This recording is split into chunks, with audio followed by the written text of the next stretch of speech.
বুঝেন, বুড়ারা বুঝে কিনা আল্লাহ জানে।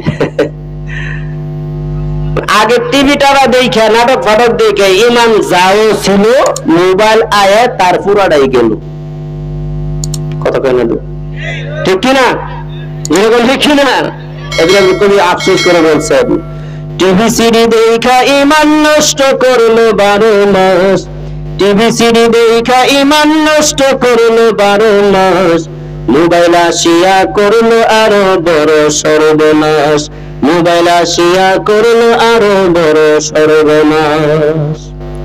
যাত্রা গানের মাইয়ার নাচন দেখতো গিয়া রাতে, সেই মেয়েরা নাচে এখন সবার হাতে হাতে।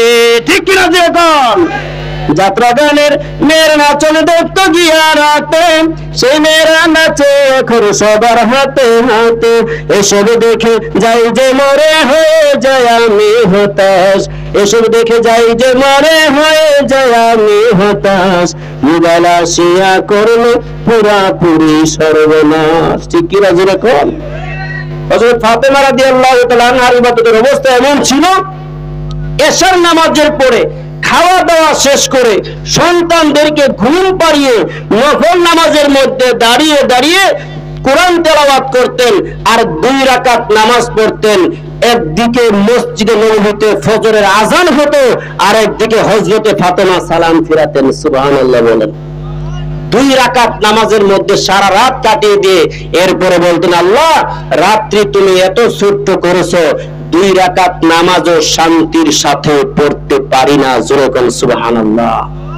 আর আমাদের নারীরা বলে, আল্লাহ রাত এত ছোট বানাইছো, মোবাইলে মেসেঞ্জারে সেটিং ফিটিং করতে করতে আজান দিয়ালা, ঠিক মতো কথাও কইতে পারলাম না। কথা কোন ঠিক কিনা? আল্লাহ হেফাজত করেন। যেরকম আমিন। তো লোকটা বলতেছেন, ভাইজি আমি আমার বিবির উপর এইভাবে জুলুম নির্যাতন করতাম, আমার বিবি ঘরের বাহিরে কাউকে কোনোদিন বলে নাই। এইভাবে চলতেছিল সময়, একদিন রাতে গভীর রাতে মাল একটু বেশি খাইয়া লাইছিলাম।